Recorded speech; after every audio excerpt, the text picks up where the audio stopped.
Welcome back. Finally, we get into texture painting. This will be a guided time-lapse where I will be explaining what I'm doing while making textures. I will use FireAlpaca for making textures because it's free and it should not matter what program you use. This is my style for texture making, and at the end, only the end result should matter anyways. I try not to jump around too much while making this, but no promises. Good way to start is by making a little color palette for yourself, where you have highlights, midtones, and shadows.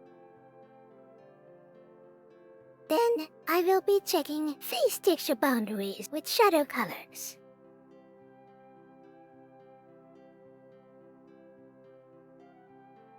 Looks like I need to do a little bit adjusting. I go to texture paint mode in Blender and start making markings. I want to know where is shadow line for neck, eyes, and hair. I want to mark place for my scales, so it's easier to draw them later. Bow tie gets shadow marks, and after that, I will mark shadows for Triss.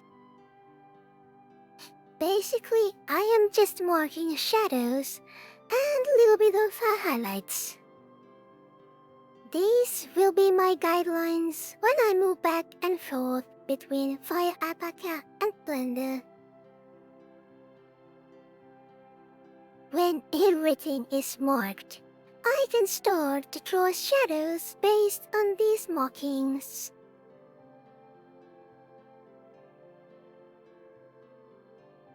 After that, I shall add a little bit of highlights.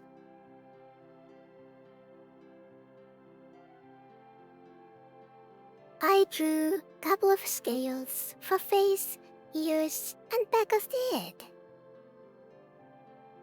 I will add a light in Blender and bake some base shadows for face.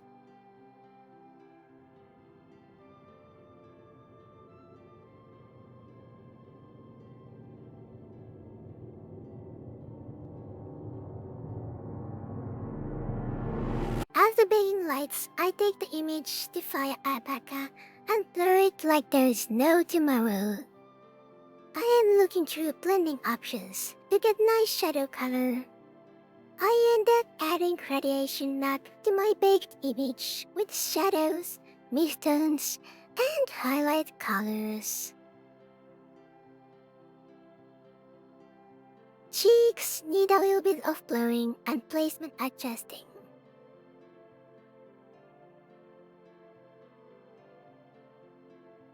I add some shadows to face and ears.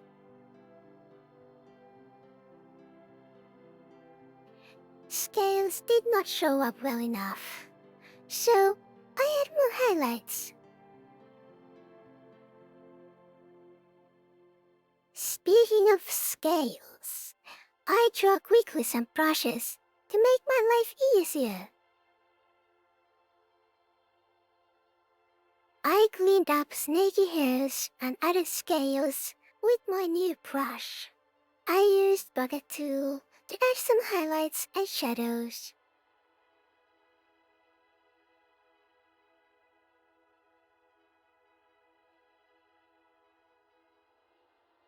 Tummy part of the snaky hair needed right color and little bit of shadows and highlights. Hair looks pretty good already, but some of the scales look too wide, so I shall adjust the hair UV layouts.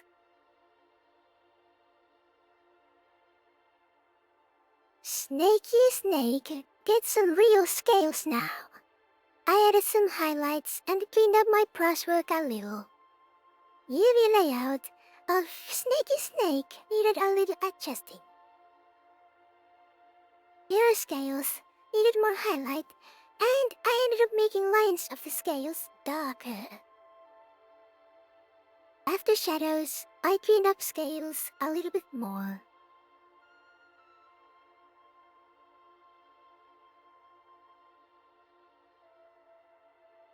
My nose was looking too wide, so I squeezed it just a little.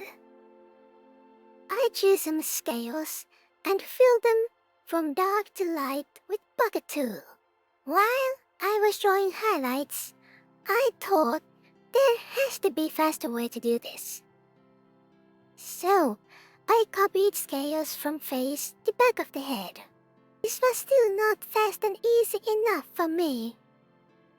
Scale brush is the answer to this. Of course, with colors and highlights.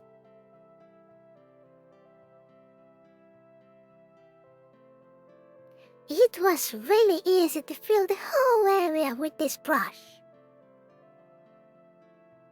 I used the same brush for face too. I added some shadows to the back of the head and edges of the UV layouts.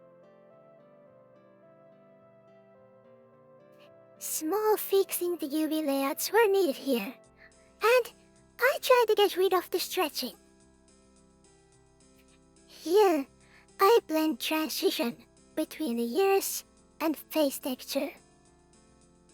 I wanted hair to pop up more, so I added more highlight. Because making brushes was so easy and effective, I will make couple more. I made scales from bigger to small and from dark to light. Texture making is way more fun like this.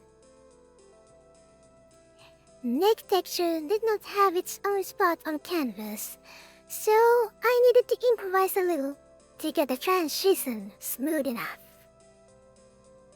There was still some spots that needed more scales. I needed new brush to add a small single scales.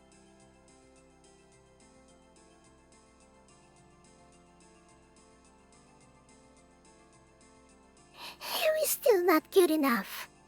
I wanted to have a little bit of a shadow on the roots. With same momentum, I adjusted UV layout of the hair to get shadows on the right spot. Nose was still too wide for me, so I squeezed it even more.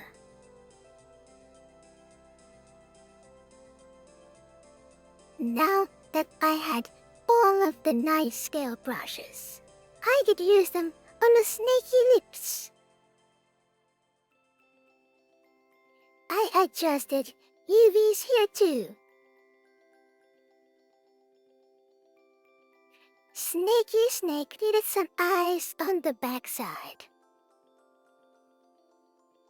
I used these wonderful scale brushes to blend the border between top and the bottom hair. Snaky got some extra shadows and highlights.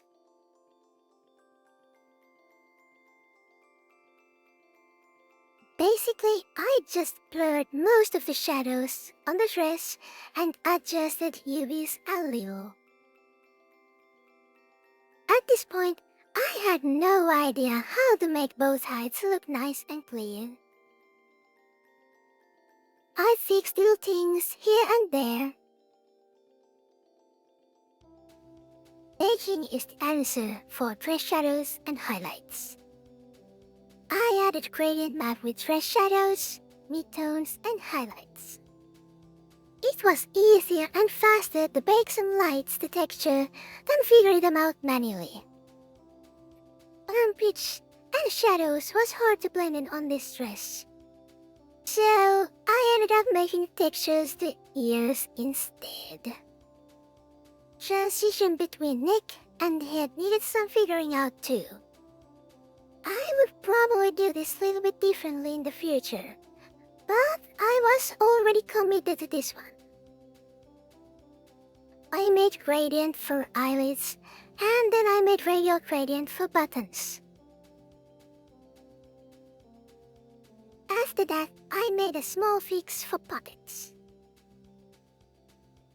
I wanted to make better ears, so I went to the internet for reference. Of course, I managed to fail to record the part where I draw ears. I added a little bit of a blush on the tip of the ears and tried to make them look as nice as I could. After this, I got idea for bow tie. Gradients. If I can just squeeze them to look like a falling off a cloth, it would be awesome. Oh, well, it worked pretty well, so I added some more highlights and started to blend them a little.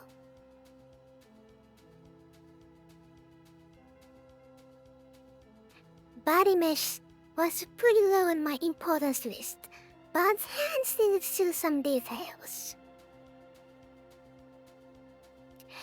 I tried to make quickest and easiest highlights for body mesh. No one will see them up close anyways.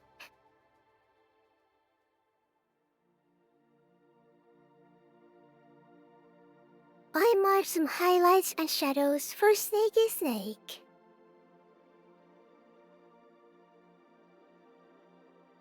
I did also some final adjustments for them too.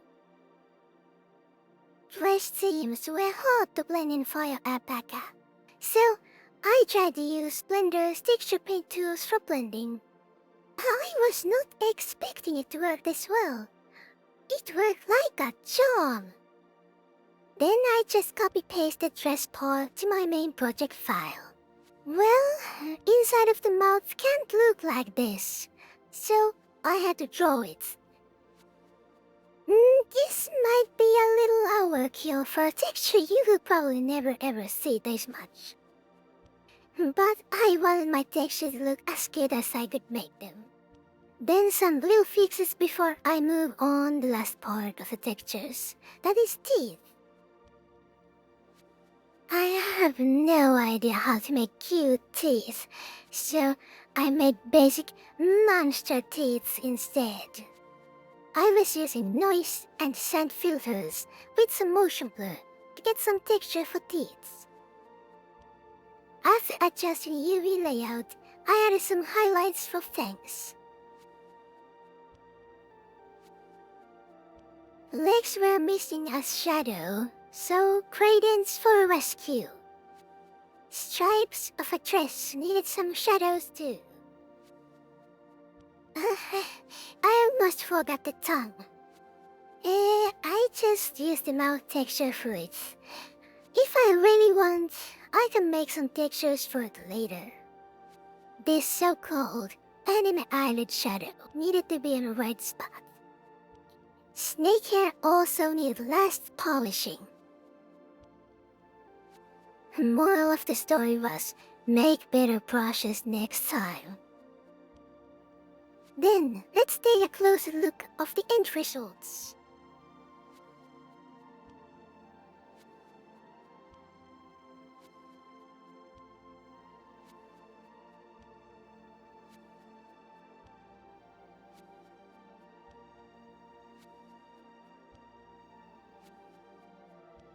Here is some rendered images of the finished model.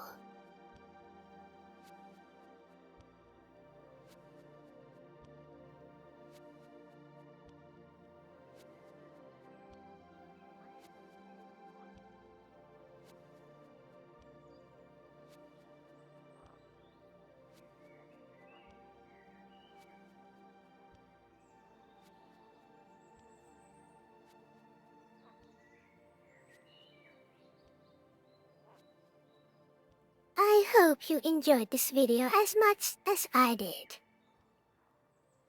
Next time, I will be doing facial expressions and voices. See you then. Bye-bye.